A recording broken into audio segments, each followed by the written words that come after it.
आज हम बात करने वाले हैं HCF व एलसीएम ज्ञात करने का। इस वीडियो का पर्पस ये रहेगा कि हम कोई भी आपको यदि संख्या दे दिया जाए तो उन संख्याओं का HCF और एलसीएम कैसे ज्ञात कर सकते हैं। तो उसको समझने के लिए हम बेसिकली एग्जाम्पल लेते हैं। आपका एग्जाम्पल है, आपको 12 और 36 का क्या ज्ञात करना है, बेसिकली HCF ज्ञात करना है और आपका एलसीएम ज्ञात करना है।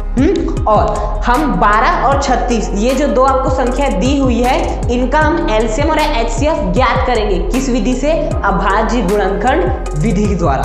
देखिए, अभाज्य गुणनखंड विधि के अंतर्गत आपको जिन भी संख्याओं का क्या ज्ञात करना रहता है, एचसीएफ और एलसीएम ज्ञात करना होता है, उनका सबसे पहले आपको क्या करना रहता है, गुणनखंड करना रहता है। गुणनखंड करना है अर्थात अभाज्य गुणनखंड करना है। अब अभाज्य गुणनखंड कैसे करते हैं? सबसे पहले हम करेंगे 12 का 12 का अभाज्य गुणनखंड करेंगे। 12 का भाग 2 में जाएगा, 2 छक 12, फिर 6 में 2 का भाग जाएगा, 2 तिया 6, फिर 3 में 2 का भाग जा सकता है, नहीं, किसका जाएगा, 3 का भाग जाएगा, 3 एकम 3। तो बेसिकली 12 का हम अभाज्य गुणनखंड कैसे करेंगे, इस प्रकार से। तो क्या आ जाएगा, 2 गुणा 2 गुणा 3, 2 गुणा 2 गुणा 3, 2 दूनी 4, 4 तिया 12। अब हम किसका अभाज्य गुणनखंड करेंगे? अब हम करेंगे बेसिकली 36 का। 36 का अभाज्य गुणनखंड भी ऐसे करेंगे। सबसे पहले 36 का भाग किस में जाएगा? सबसे छोटी संख्या 2 ही है, तो 2 का भाग 36 में 2, 18 बार। क्या फिर 2 से जाएगा? बिल्कुल जाएगा। 2 9 18। क्या फिर 2 से जाएगा? नहीं, अब 3 से जाएगा। 3 तिया 9। क्या अब जाएगा बेसिकली 2 से? नहीं। क्या 3 से जाएगा? बिल्कुल। 3 एकम 3। तो यदि मैं 36 के अभाज्य गुणनखंड करता हूं तो क्या आता है, 2 गुणा 2 गुणा 3 गुणा 3, 2 दूनी 4, 4 तिया 12, 12 तिया 36। ओके, तो इस प्रकार से हमने क्या कर लिए, 12 और 36 के अभाज्य गुणनखंड कर लिए। अब सबसे पहले तरीका सीखिए कि अभाज्य गुणनखंड करने के बाद आप HCF किस प्रकार से निकाल सकते हैं। देखिए, HCF निकालने के लिए आपको करना क्या है, आपको 12 में देखिए क्या क्या आ रहा है। 12 में आपका 2 भी आ रहा है और 3 भी आ रहा है। 2 कितने बार आ रहा है? 2 बार आ रहा है। और 3 कितने बार आ रहा है? 1 बार आ रहा है। इस प्रकार से आपको लिख लेना है। उसके बाद देखिए, 36 में 2 कितने बार आ रहा है, 3 कितने बार आ रहा है? 2 आ रहा है 2 बार, देखिए 2 बार आ रहा है, और 3 आ रहा है 2 बार। 3 आ रहे हैं बेसिकली 2 बार। अब क्या करना है, आप जिन भी संख्याओं का HCF ज्ञात कर रहे हैं उनमें देखिए कॉमन गुणनखंड कौन से है। क्या कॉमन गुणनखंड कौन से है? देखिए, क्या 12 के गुणनखंड में 2 आ रहा है? बिल्कुल। क्या 36 के गुणनखंड में 2 आ रहा है? बिल्कुल। मतलब 12 और 36 में एक गुणनखंड कॉमन है। कौन सा? 2।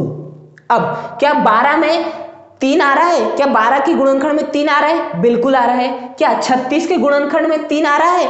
बिल्कुल आ रहा है। हाँ, मतलब 12 और 36 दोनों का जब हम गुणनखंड करें तो दोनों के ही गुणनखंड में 3 भी क्या आ रहा है, कॉमन आ रहा है। तो सबसे पहले हमें देखना है कि कॉमन क्या है। तो कॉमन क्या क्या है? 2 भी कॉमन है और बेसिकली आपका 3 भी कॉमन है। 2 इसके गुणनखंड में भी आ रहा है, इसके गुणनखंड में भी आ रहा है। 3 इसके गुणनखंड में भी आ रहा है, इसके गुणनखंड में भी आ रहा है। हाँ, तो यदि कॉमन गुणनखंड आ रहे हैं संख्याओं के तो उन्हें लिख दीजिए। हाँ, अब आपको करना क्या है, आपको देखना है 2 और 3 की सबसे छोटी घात कौन सी है। अब बताइए, 12 और 36 दोनों के गुणनखंड में 2 और 3 आ रहे हैं। अब बताइए 12 और 36 में 2 की सबसे छोटी घात कौन सी है? 2 की सबसे छोटी घात कौन सी है? 2 की सबसे छोटी घात तो 2 ही है।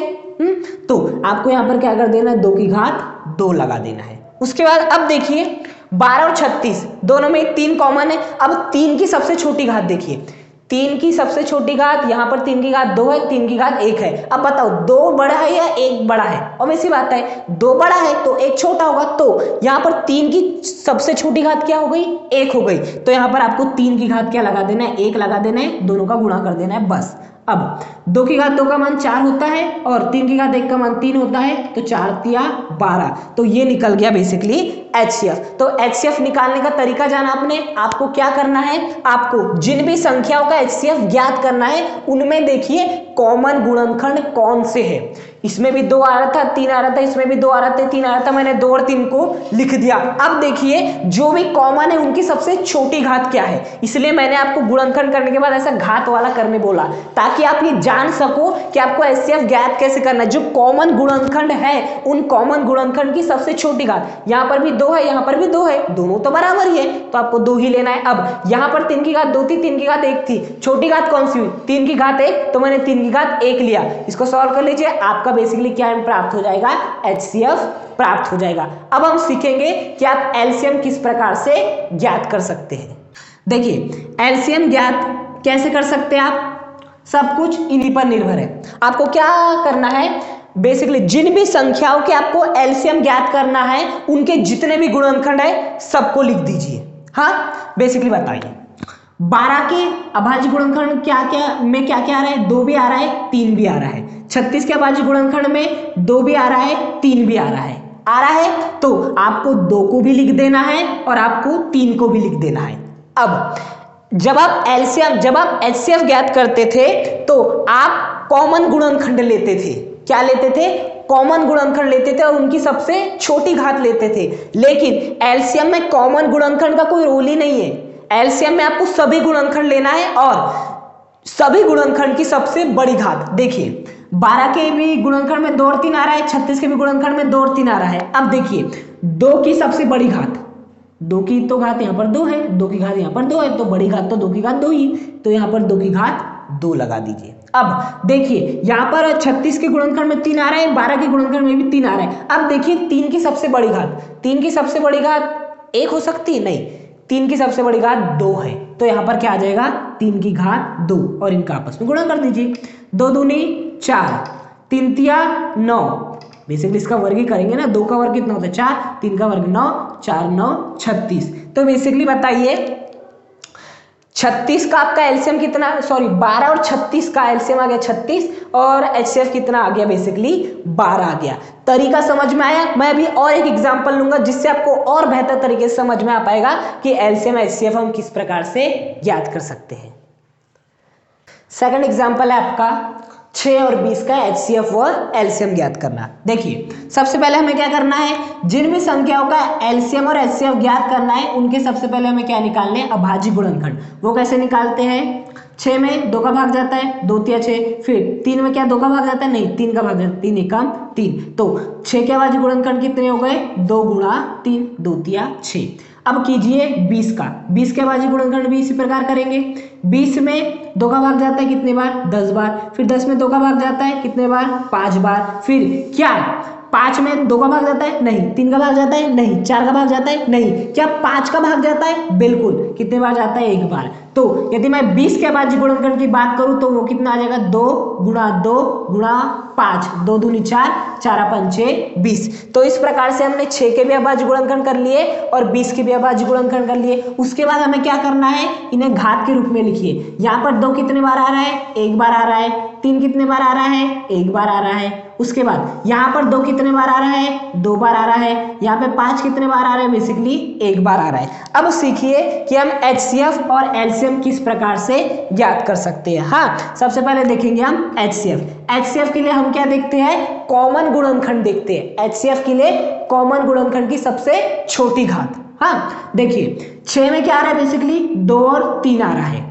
20 में क्या आ रहा है, बेसिकली 2 और 5 आ रहा है। अब देखिए 6 में तो 2 आ रहा है और 20 में भी 2 आ रहा है, लेकिन 6 में आपका 3 तो आ रहा है लेकिन 20 में आपका 3 नहीं आ रहा है।